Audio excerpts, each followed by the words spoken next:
بسم اللہ الرحمن الرحیم۔ جناب چودھری شجاعت حسین صاحب، صدر پاکستان مسلم لیگ، طارق بشیر چیمہ صاحب، جنرل سیکرٹری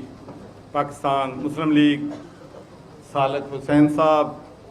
شافع حسین صاحب اور مسلم لیگ کے تمام عہدیداران اور خصوصاً مسلم لیگ کے کارکنان اور میرے بھائیوں، دوستوں، میڈیا کے دوستوں، السلام علیکم۔ سب سے پہلے تو میں چودھری شجاعت صاحب کا شکریہ ادا کرتا ہوں، طارق بشیر چیمہ صاحب کا، کہ انہوں نے مجھے پاکستان مسلم لیگ میں آنے کی دعوت دی، اور میں آپ کو ایمانداری سے یہ بات بتانا چاہتا ہوں کہ میں نے سینکڑوں لوگوں کے ساتھ برطانیہ میں اور پاکستان میں اس بات پہ مشاورت کی کہ میں چودھری شجاعت صاحب کے ساتھ شامل ہونا چاہتا ہوں۔ ہر شخص جس سے میں نے بات کی، انہوں نے ایک بات ضرور کہی کہ چودھری شجاعت صاحب ایک کریڈیبل آدمی ہے، آنیسٹ آدمی ہے، اور پاکستان کی سیاست میں ہمیشہ ایک رول ریکنسیلیشن کا لوگوں کو آپس میں جوڑنے کا رول جو ہے انہوں نے ہمیشہ ادا کیا ہے۔ تو انشاءاللہ میں آپ کو یقین دلاتا ہوں کہ ان حالات میں جبکہ سیاسی جو ڈفرینسز ہیں وہ دشمنی میں بدل چکے ہیں، اور پاکستان کی فضا میں بدقسمتی سے سیاستدان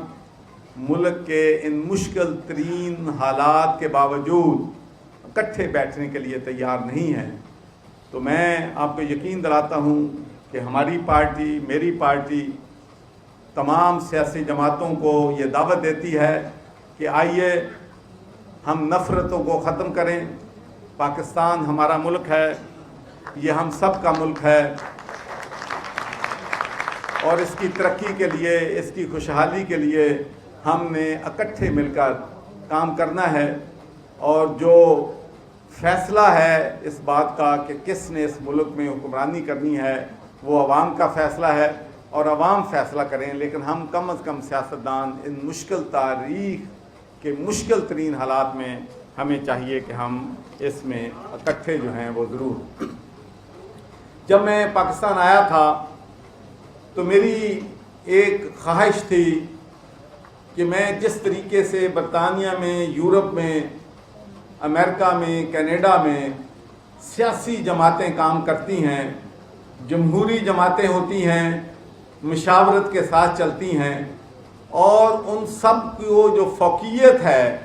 وہ پارٹی کے کارکنوں کو ہوتا ہے، پارٹی کی ممبرشپ کو ہوتا ہے۔ جس ملک میں نے سیاست کی ہے وہاں کا پرائم منسٹر یا وہاں کا جو پارٹی کا چیئرمین جو ہے وہ کسی کونسلر کا ٹکٹ بھی نہیں دے سکتا۔ کونسلر کو جو ٹکٹ ملتا ہے پارٹی کا، ایم پی اے کو جو پارٹی کا ٹکٹ ملتا ہے، ممبر آف پارلیمنٹ کو جو پارٹی کا ٹکٹ دیتا ہے، وہ اس علاقے کے جو پارٹی کے ممبر ہوتے ہیں وہ فیصلہ کرتے ہیں کہ کس نے ہمارا ایم این اے بننا ہے، کس نے ہمارا ایم پی اے بننا ہے۔ تو پاکستان میں یہ ایک بدقسمتی ہے کہ جو ہمارے کارکن ہیں، میں تمام سیاسی پارٹی کے کارکنوں کی بات کرتا ہوں کہ ان کا کام نعرے لگانا، دریاں بچھانا، جیلوں میں جانا، ماریں کھانا اور لیڈرز کو پروٹیکشن دینا ہوتا ہے، اور جب پارٹیاں اقتدار میں آتی ہیں تو کارکنوں کا اس میں کوئی حصہ نہیں ہوتا، ان بیچاروں کو کوئی نہیں پوچھتا۔ لیکن میں مسلم لیگ کے کارکنوں کو یہ یقین دلاتا ہوں کہ میری آپ سے محبت اور پیار وہی ہوگا جو میں اپنے بیٹے اور بیٹی کے ساتھ کرتا ہوں۔ چودھری سرور تیرے جانثار، چودھری سرور تیرے جانثار، بے شمار بے شمار، اور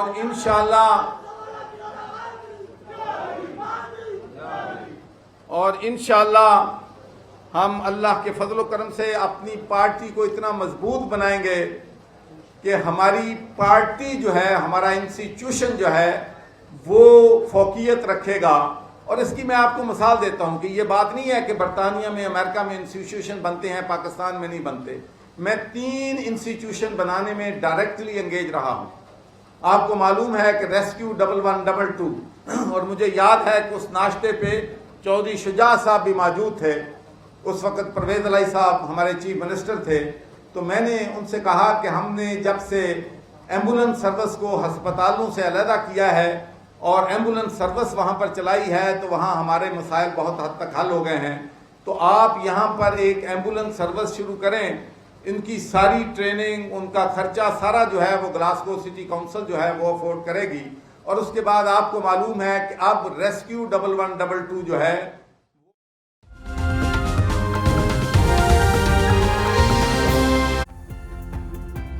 ہر گھر کے شانہ بشانہ کھڑی نہ ہو. ہم لوگ نہایت مذموم رسوم و رواج کا شکار ہیں. یہ انسانیت کے خلاف ایک جرم ہے کہ ہماری خواتین قیدیوں کی طرح گھر کی 4 دیواری میں بند رہیں. میرا یہ مدعا نہیں ہے کہ ہم مغربی زندگی کے ناپسندیدہ پہلوؤں کی بھی نکالی کریں. آئیے اسلام کے معیارات اور تصورات کے مطابق خواتین کا مقام بلند کرنے کی کوشش کریں.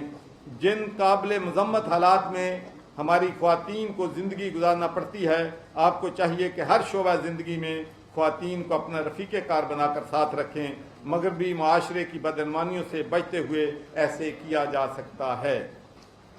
تو ایک میں بیوروکریٹس کے حوالے سے ضرور کہوں گا کہ قائد اعظم نے فرمایا تھا کہ بھائی آپ ہمارے رولر نہیں ہیں, آپ ہمارے ماسٹر نہیں ہیں, آپ ایروگنس جو ہے, امپریشن آف ایروگنس جو ہے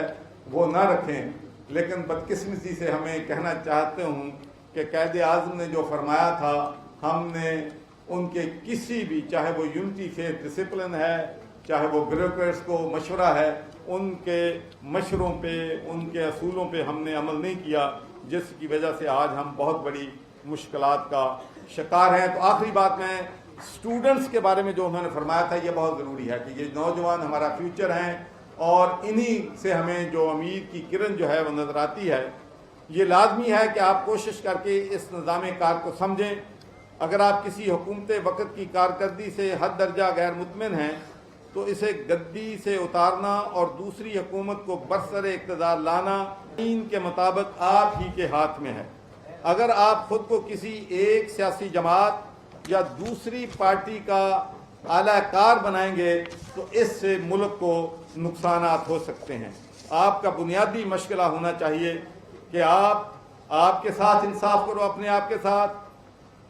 والدین کے ساتھ انصاف کرو, ریاست کے ساتھ انصاف کرو, اور اپنی توجہ جو ہے وہ پڑھائی پہ دو. تو میں آخر میں یہ کہنا چاہتا ہوں کہ انشاءاللہ پاکستان میں ہم جو ہے جو چیزیں ہیں, سب سے ہمارا مسئلہ اس وقت ہر شخص یہ کہتا ہے کہ ری پیمنٹ آف ڈیٹ ہے. میں آپ کو یقین دلاتا ہوں کہ انشاءاللہ 90 ڈیز میں میرا عہدہ سنبھالنے کے بعد میری پارٹی جو ہے ری پیمنٹ ڈیٹ کا ایسا پلان دے گی جو کہ ورکیبل بھی ہوگا, اور انشاءاللہ ہم 5 سالوں میں اس ملک کا ڈیٹ جو ہے انشاءاللہ اس کو ادا کر سکیں گے. ہم پریکٹیکل آپ کو پرپوزل جو ہیں وہ دیں گے.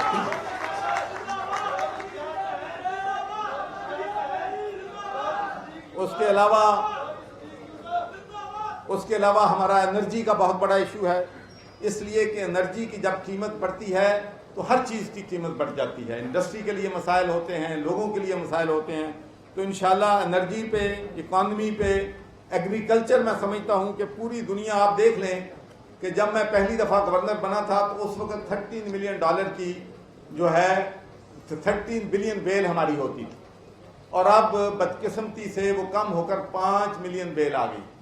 اور میں آپ کو یقین دلاتا ہوں کہ اگر ہم ٹھگوں سے, نوسر بازوں سے, اور جو 2 نمبر دوائیاں ہیں, جو 9 نمبر سیڈ ہے, کوالٹی نہیں ہے, معیار, اگر ہم اس کو مسئلہ حل کر لیں تو ہم اپنی جو 4 گنا ہم اپنی کاٹن کی انڈسٹری جو ہے, گروتھ ہے, اس میں پیدا کر سکتے ہیں. تو مجھے اس بات پہ بڑا فخر ہے کہ میں